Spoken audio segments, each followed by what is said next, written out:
$200,000. That's what my name was worth. I found out in a parking lot. Sitting in my car. Engine off. Hands shaking. The envelope had my name on it. But the debt wasn't mine. And when I called the number on the statement, the woman on the other end said very calmly, "Yes, Ms. Carter.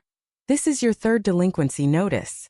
I remember looking around like someone was going to jump out and say it was a mistake. No one did. It was 4:17 p.m. I know that because I kept staring at the clock on the dashboard like it might change the number. Like maybe I'd read the amount wrong. $198,463.27. Loans. Multiple. Opened 3 years ago. I was 19 3 years ago. 19. Working part-time at a smoothie place and still asking my mom how to do my taxes. The woman on the phone kept talking. Interest. Default. Legal action. I couldn't really hear her anymore. Because I was doing the math in my head. I never took out a business loan. I never signed anything. I never. Then she asked me to confirm my social security number. And it was mine. Exactly mine.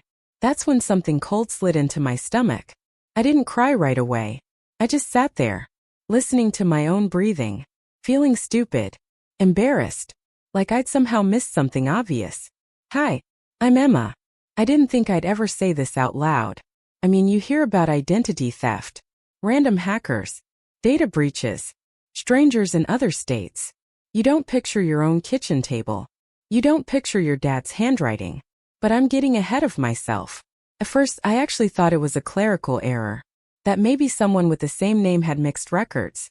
I even apologized to the collections woman. I said, "There must be a mistake." She said there wasn't. She asked if I was aware of Carter Custom Fabrication LLC. I wasn't. She said I was listed as guarantor, personal guarantor. I remember laughing. Just once. A small confused sound. "I don't even know what that means," I told her. There was a pause on her end. The kind where someone realizes something before you do. "Ma'am," she said carefully, "these documents were signed with your social security number, your date of birth, and a notarized signature." Notarized. I swallowed. I asked for copies. She said they could email them. I gave her my address with hands that wouldn't stay steady. And then I just sat there.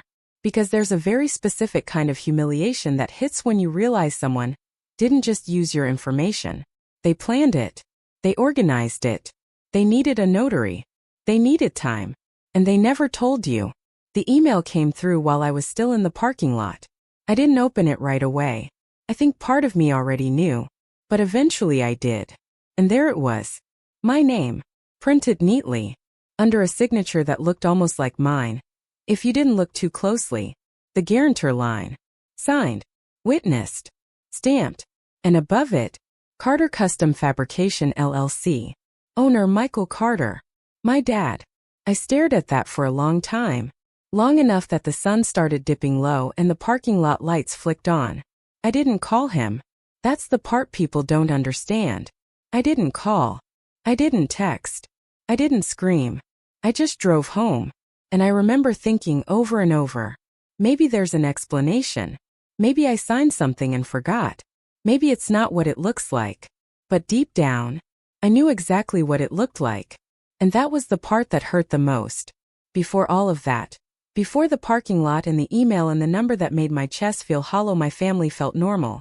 Not perfect. Just normal. We lived in a beige 2-story house in a quiet neighborhood outside Columbus. The kind where people put pumpkins out in October and leave their garage doors open in the summer. My mom, Linda, worked part-time at a dental office. My dad, Michael, ran his own small fabrication business out of a warehouse about 15 minutes away. And my older brother, Ryan, he was kind of the golden one. Not in a mean way. Just obviously. Ryan was 6 years older than me. Confident. Loud. The kind of guy who could walk into a room and immediately start talking like he owned it. He started Carter Custom Fabrication with my dad after high school. They did metalwork. Custom railings, structural stuff for contractors, that kind of thing. I didn't really understand it. I just knew it mattered. Dinner conversations were usually about clients and bids and overhead. Words that floated over my head while I pushed peas around my plate. My role was different. I was the quiet one. The safe one. The Emma will be fine kid. If Ryan needed something, money for a tool, help covering payroll one tight month, my parents rallied around him. It was always framed like this noble family effort. We're building something. We're investing in the future.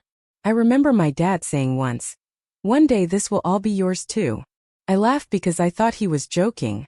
I was studying early childhood education at the time. I wanted to teach kindergarten. My dreams were made of construction paper and glue sticks, not steel beams. But I think looking back, I liked being the uncomplicated one. The daughter who didn't cause stress. Maybe you know that feeling.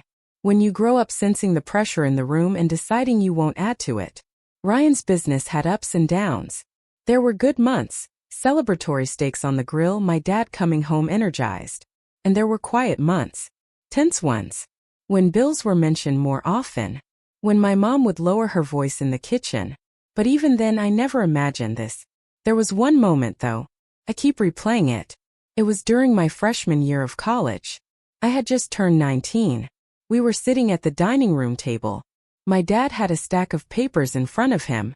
He said he needed my social security number for insurance purposes. Something about listing family members connected to the business. I remember hesitating, not because I thought anything bad, just because I didn't understand it. "Why do you need mine?" I asked. He waved it off. "It's just paperwork. Makes things easier if anything ever happens." Ryan chimed in joking, "Relax, Em. We're not selling you." Everyone laughed. So I went upstairs, grabbed my documents from the little accordion folder my mom kept in the hallway closet, and handed them over. That was it. No big moment. No dramatic music. Just trust. And I didn't think about it again. Looking back, I wonder if that was when it started. Or if there were other times. I wasn't paying attention.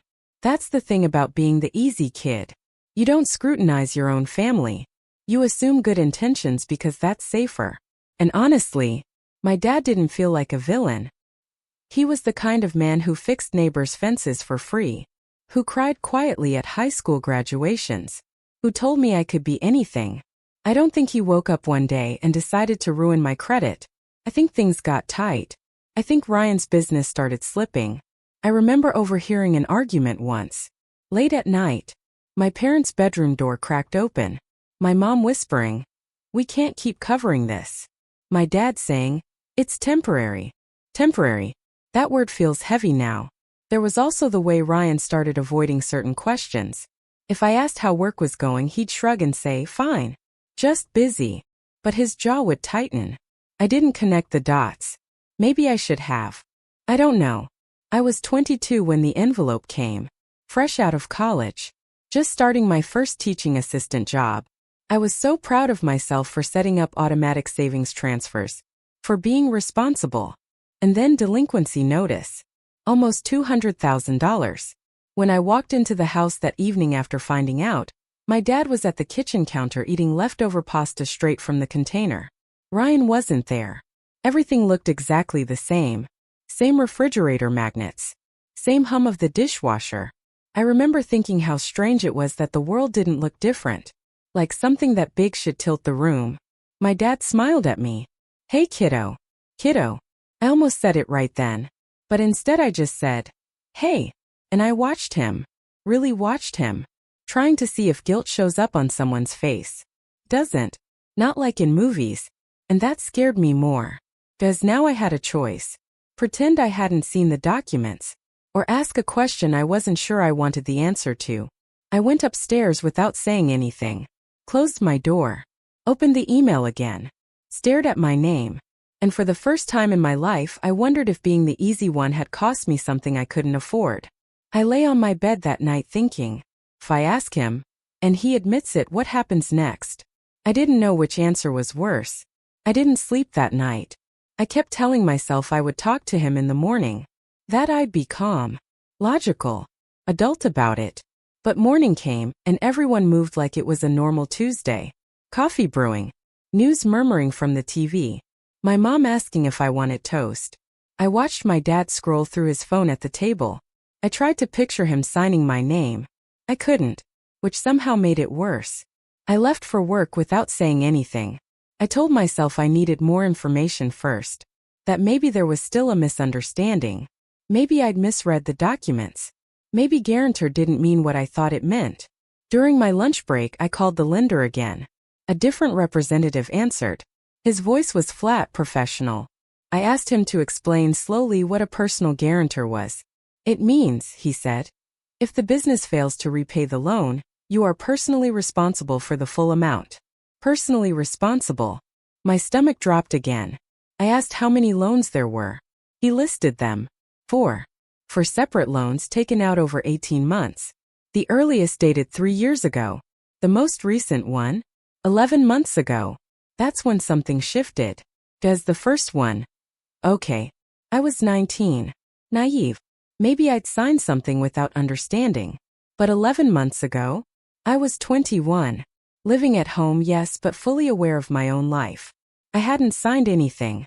I was sure of that. I asked for copies of every document. He emailed them while we were still on the phone. This time I opened them immediately. Different loan amounts. Different dates. Same guarantor. Same notary stamp. Same signature that almost looked like mine. Almost. But if you stared long enough, you could see it. The loop in the E was wrong. The slant of the M wasn't how I wrote it. It was close. Close enough to pass. I asked the representative something I'd been afraid to say out loud. What if I didn't sign these? There was a pause. Then he said, if you believe this is fraud, you'll need to file a police report and submit an identity theft affidavit. Until then, the account remains in your name. Fraud. The word echoed. I felt heat crawl up my neck. I asked if there was any way the business owner could have listed me without my consent. No, ma'am. A personal guarantor requires a signed agreement. Signed. Agreement. Consent. I thanked him. I don't know why. Habit, I guess. Then I sat in my car again. Second parking lot. Different day. Same hollow feeling. I kept replaying that dinner table moment from 3 years ago. The social security number. The paperwork excuse. Had that been it? Or had there been more? And why hadn't I noticed? I started Googling. Family identity theft. Parents using child's SSN. There were more stories than I expected. Some of them ended quietly. Families paying it back. Sweeping it under the rug. Others didn't. I read one where the daughter reported her parents and didn't speak to them again. I closed the tab. That felt extreme. Didn't it? I mean, this was my dad. The man who taught me to ride a bike. Who cried when I left for college orientation even though I was only going 20 minutes away.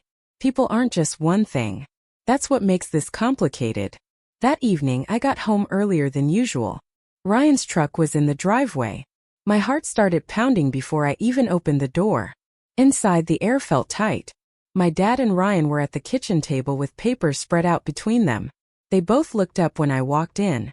And for just a second, just a flicker, I saw something on Ryan's face. Not surprise. Not confusion. Recognition. Like he knew why I was standing there. I don't know if that was real or if I imagined it. I set my bag down slowly. Can we talk? I asked. My voice sounded smaller than I wanted it to. My dad smiled. Sure, kiddo. What's up? Kiddo. The word almost made me falter. I pulled out my phone. Opened the email. Turned the screen toward them. What is this? The room went very, very quiet. Ryan looked at the documents. Then at my DM why Dad didn't touch the phone. He just leaned back in his chair. And that's when I felt it. Not confusion. Not shock. Something else. Calculation. Where did you get that? He asked. My throat tightened. It was mailed to me. I called the company. Ryan ran a hand through his hair. My dad sighed. A long, tired exhale. It's complicated, Emma. Complicated. I almost laughed. Because $200,000 didn't feel complicated. It felt clear. I didn't sign this, I said. My voice shook on the last word. My dad finally picked up the phone. He stared at the signature. Then he looked at me. We were going to tell you. We're going to tell you. The words landed slowly. Like stones. Ryan leaned forward. It was temporary. We just needed help qualifying. The bank wouldn't approve without another name. Another name. My name. You used my social security number, I said. My dad's jaw tightened. It's family, he said. We were protecting the business. It was for all of us. For all of us. I felt something crack inside my chest, because no one had asked me. No one had warned me. No one had told me that my future was collateral. How much? I asked quietly. Neither of them answered right away.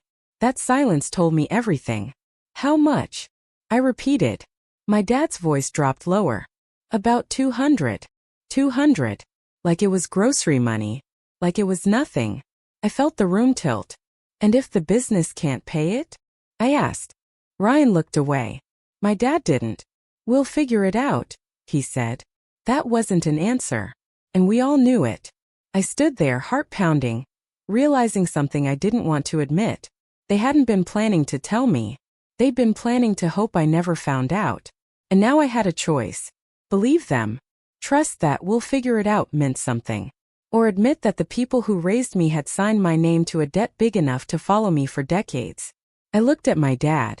And for the first time in my life, I didn't know if I could trust him. I wish I could say I handled that conversation with strength. I didn't. I went upstairs and locked my door. Not because I thought they'd come after me or anything dramatic like that. I just couldn't look at them. I sat on the floor with my back against my bed and stared at the wall. $200,000. For loans. My name. And the worst part? They weren't even panicking. They were inconvenienced. Like I discovered a surprise party too early. After a while my phone buzzed. It was Ryan. We didn't mean for you to find out like this. I read it 3 times. Didn't mean for me to find out. Not sorry. Just timing. I didn't answer. A few minutes later my dad knocked on my door. Soft at first. Emma? Can we talk? I didn't move. He knocked again. We were going to explain. It just got complicated. Complicated. That word again. I finally opened the door. He stepped in, closed it behind him like we were about to have some gentle father-daughter heart-to-heart. And for a split second I almost let him, because this was familiar territory. He'd always been the calm one, the steady one, but now I couldn't unsee the signature. You forged my name, I said. I didn't raise my voice. I think that surprised him. He sighed like I was being dramatic. It wasn't forgery. You're part of this family. It's our business. That's not an answer. He rubbed his forehead. The bank wouldn't approve us after the second downturn. We needed a guarantor with clean credit. You had that. Had. My chest tightened. So you used it. We were protecting everything we built. No, I said quietly. You were protecting Ryan. That landed. He stiffened. It's his livelihood. And what's mine? He didn't answer. That silence was louder than anything else he could have said. I started asking questions then. Not emotional ones. Specific ones. When did the first loan get taken out? What was it for? Why 4 separate ones? Each answer made something inside me shrink. The first loan had been to cover equipment costs. The second to bridge payroll gaps. The third because a major contractor backed out. The fourth because the others were already maxed. Why didn't you tell me after the first one? I asked. My dad's eyes flickered. It wasn't supposed to snowball. Snowball. Like this was weather. Like it had happened to them, not because of them. Did Mom know? I asked. Another pause. She knew we were using family backing. Family backing. I swallowed. Did she know you signed my name? He didn't say yes. He didn't say no. He just looked tired. That's when I felt it. Something inside me went quiet. Not explosive. Not rage. Just quiet. Like a door closing gently. I asked to see the original documents. He hesitated. Then said they were at the warehouse. Of course they were. Ryan texted again that night. We were going to pay it off before you ever knew. That line hurt in a way I can't fully explain. Because it meant they'd planned to carry this secret indefinitely. Like I was too fragile. Too irrelevant. Too separate to be informed. The next morning I checked my credit report. I had never done that before. I didn't even know how to read most of it. But I understood enough. My score had dropped over 200 points. 2 missed payments on one loan. 30 days past due on another. Collection warnings. My name was already stained. I stared at the screen until my vision blurred. I thought about my plans. Moving out. Getting my own apartment. Maybe applying for a small loan someday. All of it compromised. And then it hit me. If the business collapsed, they wouldn't just come after the company. They'd come after me. My wages. My accounts. Maybe even future tax returns. I felt stupid. For not protecting myself. For assuming safety. I kept replaying moments from the past 3 years. Times my dad had asked casually about my credit card limit. Times Ryan joked about using my good reputation. Were those jokes? Or were they testing something? The humiliation settled in slowly. Not just that they'd done it, but that I'd been the last to know. The easy one. The quiet one. The expendable one. I went to work that day and pretended everything was normal. I helped 5-year-olds practice writing their names. Emma. MMA. I watched them concentrate so hard on forming letters correctly. And I kept thinking about how mine had been copied. Poorly. Illegally. Casually. By my own father. When I got home that evening, my mom was in the kitchen alone. She looked at me for a long moment. I didn't know it got this big, she said softly. Not I'm sorry. Not we were wrong. Just, I didn't know. How long have you known? I asked. She twisted a dish towel in her hands. A while. That word broke something in me. A while. Everyone knew. Except me. And I realized then that this wasn't just about money. It was about being the last person in my own life to be considered. I went back upstairs. Closed my door. Sat on my bed. And for the first time since this started, I cried. Not loud. Not dramatic. Just quiet tears sliding down while I stared at my ceiling. I kept thinking, if I report this, I destroy my family. If I don't, I destroy myself. And I didn't know which version of that I could live with. I didn't decide anything that night. I just lay there staring at the ceiling until my eyes felt swollen and dry at the same time. There's a strange kind of clarity that comes after you cry for a while. Not strength exactly. Just less noise. The next morning I called in sick to work. My voice sounded steady when I left the message. That surprised me. Then I opened my laptop. I didn't confront anyone. I didn't storm downstairs. I didn't make threats. I just started researching. Identity theft affidavit. FDC report. Police report requirements in my county. The steps were laid out in bullet points on government websites. Almost cold in their simplicity. File a report with local law enforcement. Submit an identity theft report to the Federal Trade Commission. Notify creditors in writing. Place a fraud alert or credit freeze. Felt surreal reading it.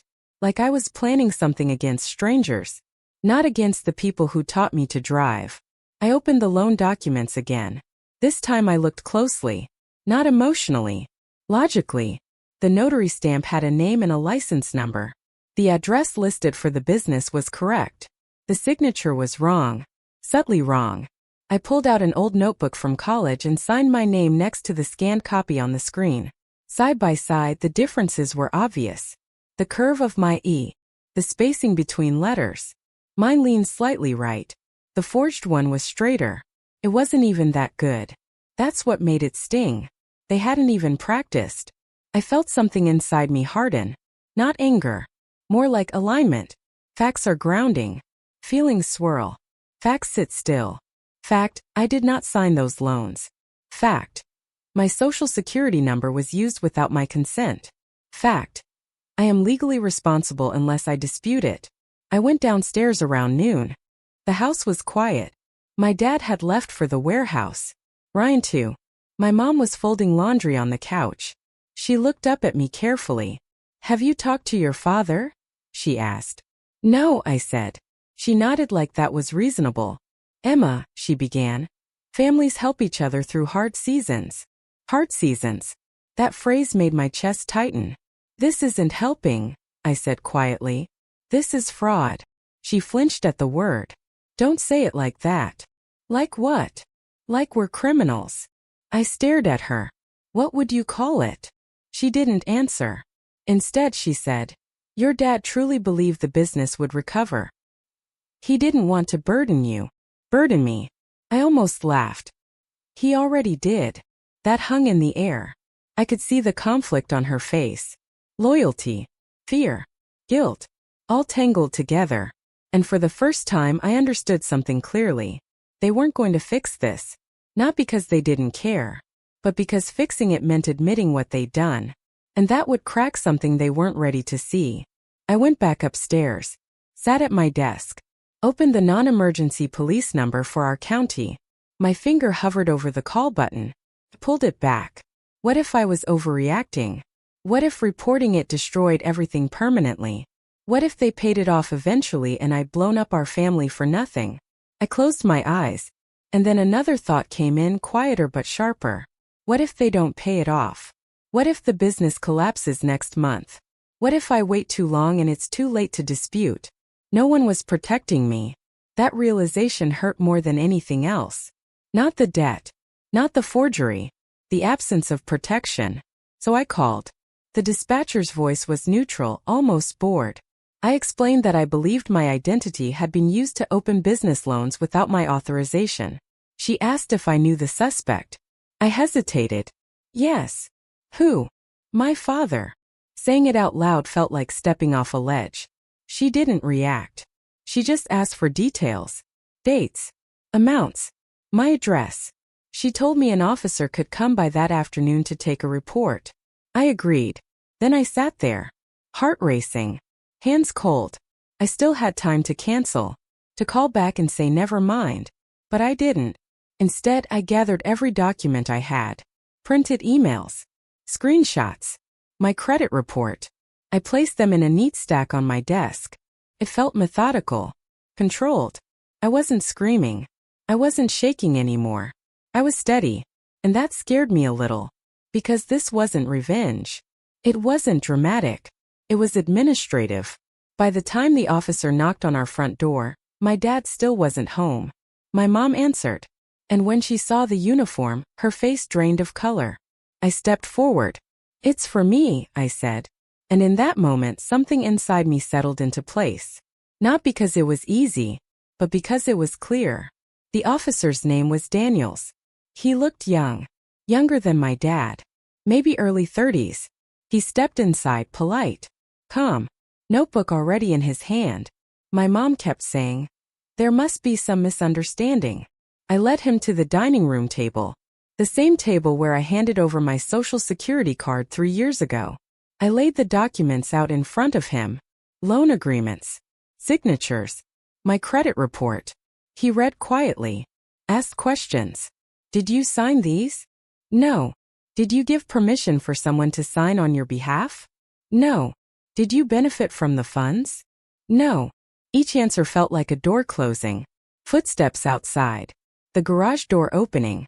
My stomach dropped. Dad. He walked in mid-sentence. Stopped when he saw the uniform. There was a moment, just a second, where no one moved. What's going on? He asked. No one answered immediately. Officer Daniels stood. Sir, are you Michael Carter? My dad nodded slowly. Yes. I need to ask you a few questions regarding a fraud complaint. Fraud complaint. The word hung in the air. My dad looked at me. Not angry at first. Confused. Emma. My throat tightened. But I didn't look away. I didn't sign those loans, I said. The room felt small. Ryan came in right behind him, drawn by the tension. He froze when he saw the officer. You called the police? He asked me. His voice wasn't loud. It was stunned. I swallowed. Yes. Everything moved quickly after that. Officer Daniels asked my dad if he'd signed the guarantor forms. My dad hesitated. Then said, "It was family authorization." "That's not what I asked," the officer replied evenly. Ryan stepped forward. "We were going to fix it. It's just temporary debt." Temporary. Again. My dad's jaw tightened. "It was my daughter's name," he said. "I had access to her information." "That doesn't constitute consent," the officer said. Silence. Heavy. My mom started crying quietly in the kitchen. I felt like I was outside my body watching it happen. This wasn't how I imagined it. There was no yelling from me. No dramatic speech. Just paperwork and procedure. Officer Daniels asked my dad to step outside to continue the conversation. They stood in the driveway. Neighbor's curtains shifted. I stayed inside. Ryan turned to me. "You're ruining everything," he whispered. That landed. For a second, doubt flooded me. Maybe I shouldn't have done it. Maybe I could have waited. Maybe they would have paid it back. But then I pictured the credit report. The missed payments. My name attached to numbers I never agreed to. "I'm protecting myself," I said quietly. Ryan shook his head like I was being selfish. Selfish. That word almost broke me. Because for years I'd been the opposite. The easy one. The understanding one. The supportive one. Outside, voices rose slightly. Not shouting. Firm. Procedural. Then Officer Daniels came back inside.